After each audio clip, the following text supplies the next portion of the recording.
Section 2. Reaching people and membership.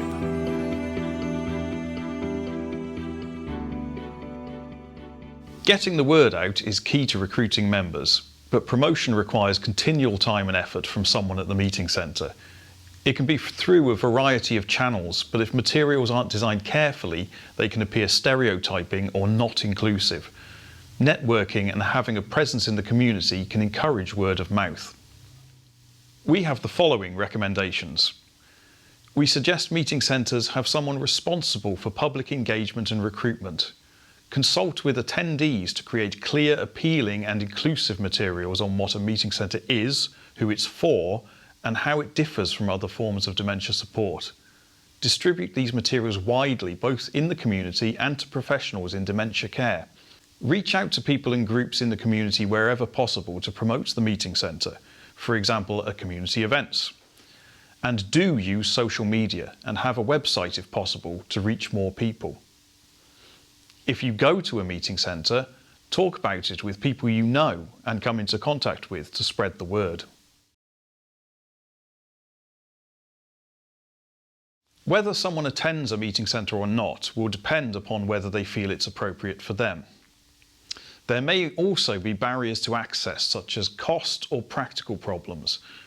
Understanding what meeting centres are and do is key to their appeal. If staff and volunteers don't adhere to the essential features and ethos, that could be a problem when recruiting members. Insisting on a formal diagnosis will restrict numbers and turn away many people who could benefit. Taking the step to go to a meeting centre can be daunting, especially if you're not used to attending social groups or are still coming to terms with a diagnosis. People may need time and support. It's important that the meeting centre is available at a time and frequency to suit members, and it needs to be affordable. Helping people to source support to attend can be crucial. Balancing what appeals to different generations or is appropriate for people at different places in their dementia journey can be difficult.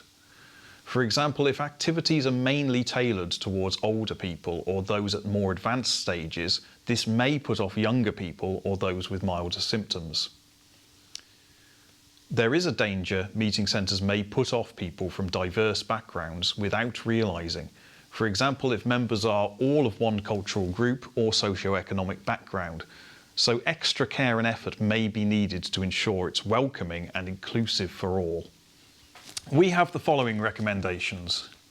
We suggest meeting centres create an introductory information package explaining the benefits of meeting centres and what to expect, and provide supported opportunities to meet staff and experience the meeting centre before joining. Provide information and practical support for potential and returning members to access financial support, home care, personal support and community transport.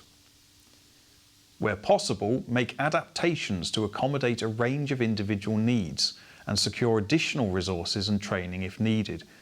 For example, explore ways to provide for people with mild and more advanced dementia, for people who speak other languages or experience sensory difficulties, and explore flexible attendance and payment options. Liaise with local ethnic minority groups and community dementia services to raise awareness and to understand the needs of these groups. Then practice can be adapted to meet these needs where possible. Ensure sufficient staff, time, volunteers and budget for supporting potential members and liaising with referring professionals. Ensure meeting centres are run according to the Essential Features booklet, and consider being flexible about whether members need a formal diagnosis. We suggest health and social care professionals provide information and practical support for potential meeting centre referees to access financial support, home care, personal support and community transport in order to attend. Liaise with local ethnic minority groups and mild cognitive impairment services to increase awareness and understanding. Raise awareness of the importance and benefits of diagnosis and community support, such as meeting centres, and feed back to meeting centres how they can meet the needs of these groups. If you are considering attending a meeting centre, if you need additional support, have any concerns or unsure if it's right for you, discuss your situation with professionals and meeting centre staff. They can help you give it a try. If you are unfamiliar with what meeting centres offer, contact your local meeting centre staff for information.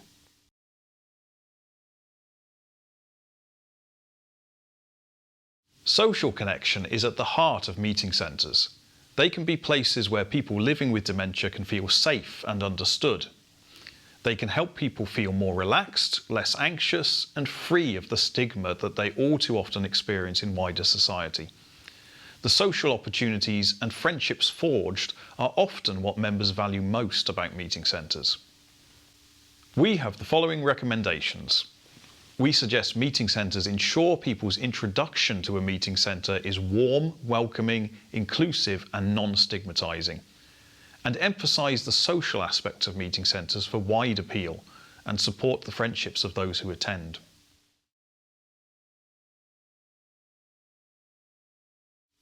The need to offer a variety of activities is key.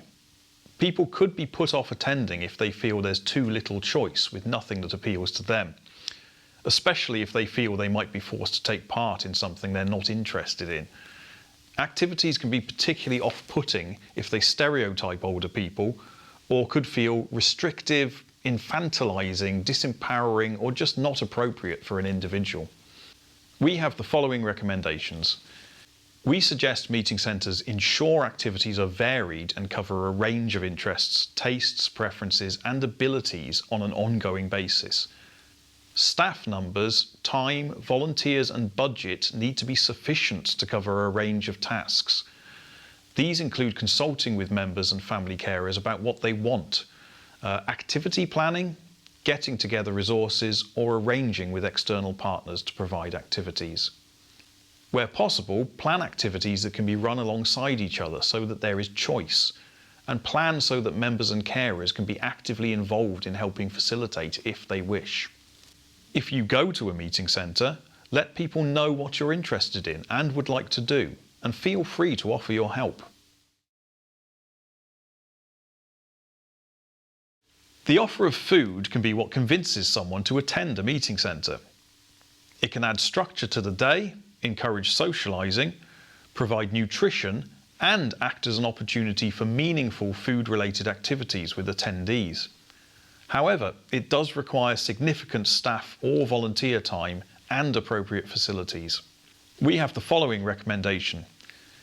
We suggest meeting centres offer food to widen their appeal if possible, but only if there are staff and resources to do so. You can also watch our videos on referrals and pathway and internal relationships and practices.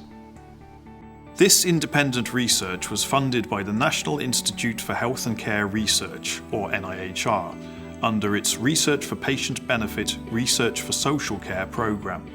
Grant reference number NIHR 201861. The views expressed are those of the authors and not necessarily those of the NIHR or the Department of Health and Social Care.